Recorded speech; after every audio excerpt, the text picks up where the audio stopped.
अस्सलाम वालेकुम नाज़रीन, नवामी आवाज़ टीवी सां गॾु मां आहियां सुनीता और सभ खां पहिरियां हेडलाइंस। वज़ीर आज़म नवाज़ शरीफ़ चयो आहे त सऊदी कॉन्फ्रेंस जा मक़सद सुठा हुआ, साज़िशी अंसर इस्लाम जो नालो बदनाम करे रहिया आहिनि। दहशतगर्दी ख़िलाफ़ जंग में पाकिस्तान सभ खां वधीक मुतासिर आहे। 120 अरब रुपयनि जो नुक़सानु थियो आहे। दहशतगर्दी ख़िलाफ़ गॾिजी मुक़ाबिलो करणु घुरिजे। क़ौमी असेंबली जे स्पीकर सरदार अयाज़ सादिक चयो आहे त पाकिस्तान को अहिड़ो क़दम न खणंदो जंहिंसां पाड़ेसरी मुल्क सां लाॻापन ते असरु पवे। कुलभूषण मामले ते सुभाणे सिक्योरिटी बाबति पार्लियामेंटी कमेटीअ जो इजलास सॾायो वेंदो, जंहिं में अटॉर्नी जनरल ब्रीफिंग ॾींदो। पीपी सेनेटर सैयद गनी चयो आहे त इमरान ख़ान लियाक़त जतोई ज़रिए सिंध फतह करण जी ख़ुशफ़हमी में आहे। हुन चयो त हाणे सिंध में इमरान ख़ान वटि को सियासी कारकुन नाहे बचियो। मेयर खे मञणु घुरिजे त संदन दौर में घोस्ट मुलाज़िम ऐं दहशतगर्द भर्ती कया विया। सांगड़ फिशर फोक पारां खिपरे जे मिठे पाणीअ जे ढंढनि ते कब्ज़े ख़िलाफ़ हथोंगीअ जी काकाहू ढंढ खां शहीद चौक खिपरे ताईं रैली कढी वई। रैलीअ में खिपरे तालके जे समय मल्हा औरतनि तोणे मर्दनि जी शिरकत। फिशर फोक फॉर्म जे सरबराह मोहम्मद अली शाह जो चवणो त खिपरे जे काकाहू ढंढ ते बासरनि कब्ज़ो कयो आहे। क़ाबिज़ रेवेन्यू मुलाज़िम जल्दी ढंढनि तां कब्ज़ो ख़त्म न कयो त रमज़ान शरीफ़ खां पोइ भट्टारो ढंढ खां सांगड़ ताईं लॉन्ग मार्च कयो वेंदो। जामशोरे में लियाक़त मेडिकल यूनिवर्सिटी में अखियुनि जे अस्पताल जी इफ़्तिदाई तक़रीब। अखियुनि जे माहिर डॉक्टरनि समेत उस्तादनि ऐं शागिर्दनि जी वॾे अंग में शिरकत। वाइस चांसलर डॉक्टर नौशाद ए शेख जो चवणो त जामशोरे में अखियुनि जे अस्पताल जो क़याम समूरी सिंध खे फ़ाइदो ॾींदो। ऐं डेरकी पुलिस जे मुबैना तशद्दुद में फ़ौत थियल नौजवान जे मामले जी जाच लाइ आईजी सिंध जे हुकुम ते डीआईजी सखर डेरकी थाणे पहुची वियो। फ़ौती जे वारसनि ऐं पुलिस एहलकारनि जा बयान कलमबंद। ही हुन वक़्त जूं हेडलाइंस। तफ़सीली ख़बरूं मुख़्तसिर ब्रेक खां पोइ। ख़बरुनि में हिकु दफ़ो ॿीहर भली कार।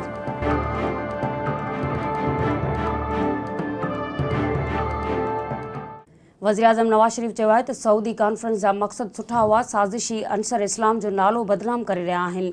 दहशतगर्दी ख़िलाफ़ जंग में पाकिस्तान सभ खां वधीक मुतासिर आहे। 120 अरब रुपयनि जो नुक़सानु थियो आहे। दहशतगर्दी ख़िलाफ़ गॾिजी मुक़ाबिलो करणु घुरिजे। मदीना मुनवरा में मीडिया सां ॻाल्हाईंदे वज़ीर आज़म नवाज़ शरीफ़ चयो त कॉन्फ्रेंस सवा कलाक देर सां शुरू थी, जंहिं सबबु हू ख़्यालनि जो इज़हार न करे सघियो। हुन चयो त अमेरिकी सदर सां मुलाक़ात हकारी रही। गैर रस्मी मुलाक़ात में दहशतगर्दी बाबति खेसि आगाह कयो। वज़ीर आज़म चयो त संदन महवर ऐं मक़सदु दहशतगर्दी खे ख़त्म करणु हो। हुन चयो त सऊदी कॉन्फ्रेंस जा मक़सद सुठा हुआ, दहशतगर्दी जो गॾिजी मुक़ाबिलो करण जो अज़म कयो वियो।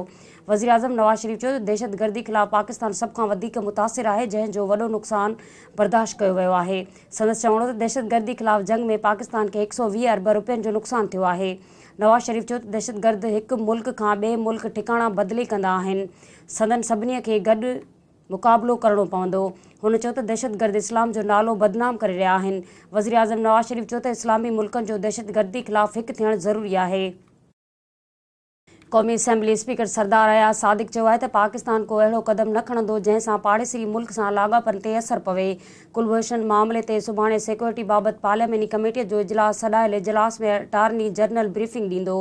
पंहिंजे चूंड तक समन आबाद जे दौरे जे मौक़े ते क़ौमी असेंबली जे स्पीकर अयाज़ सादिक चयो त ट्रंप सऊदी अरब में तक़रीर में पाकिस्तानी कुर्बानीनि जी तारीफ़ न कई। हुन चयो त कॉन्फ्रेंस में केतिरा ई अहिड़ा मुल्क हुआ जेके ईरान ख़िलाफ़ कार्रवाई जी हिमायत नथा कनि। क़ौमी असेंबली जे स्पीकर चयो त पाकिस्तान को अहिड़ो क़दम न खणंदो जंहिंसां पाड़ेसरी मुल्क सां लाॻापन ते असरु पवे।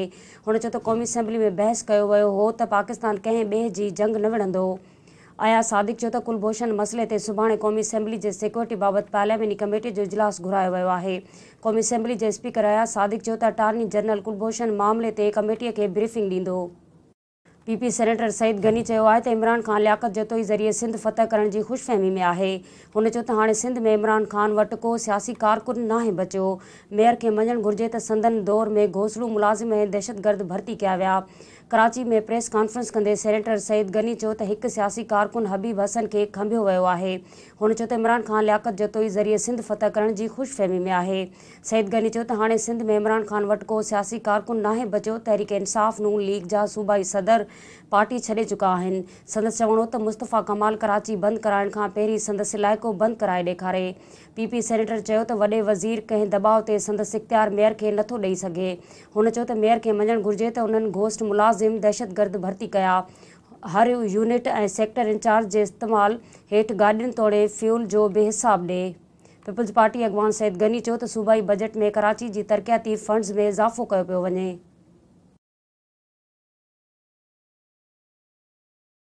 सांगड़ फिशर फोम फार्म पारां खिपरे जे मिठे पाणी जे ढंढनि ते कब्ज़े ख़िलाफ़ हथोंगीअ जे काकाऊ ढंढ खां शहीद चौक खिपरे ताईं रैली कढी वई। रैलीअ जी अॻवाणी में पाकिस्तान फिशर फोक सिंध जे सदर मोहम्मद अली शाह कई, जॾहिं त रैली में खिपरे तालुके जे सवें मला औरतनि तोड़े मर्दनि शिरकत कई। रैली खे ख़िताब कंदे फिशर फोक फॉर्म जे सरबराह मोहम्मद अली शाह चयो त खिपरे जे काकाऊ ढंढ ते बासरनि कब्ज़ो कयो आहे।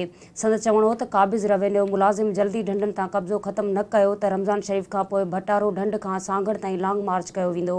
सख़्त गर्मीअ में हथोंगो खां खिपरो ताईं पैदल अचण करे रैलीअ में शरीक हिकु मला औरत बेहोश पिणु थी वई, जंहिंखे फौरी तौर ते अस्पताल पहुचायो वियो।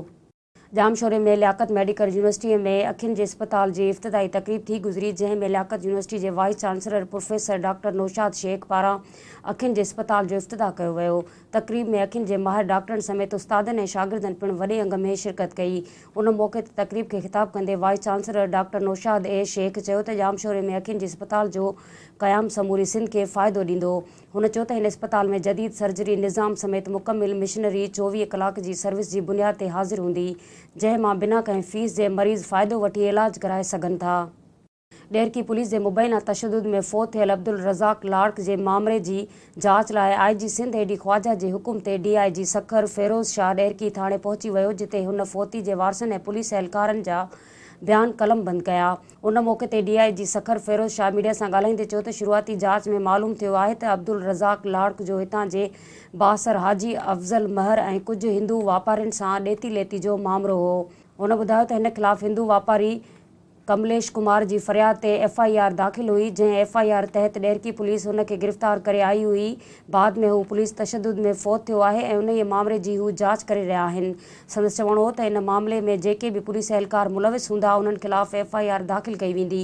हुन चयो त फ़ौती जे वारसनि खे इहो मुकमिल हक़ आहे त हू जंहिं ख़िलाफ़ केस दाख़िल कराइणु चाहिनि त कराए सघनि था। संदसि चवणो हो त फ़ौती जा वारिस उन्हनि सां सहकार कनि त जीअं पुलिस पंहिंजो कमु बहितर नमूने सां करे सघे, असल जवाबदारनि खे सज़ा मिली सघे।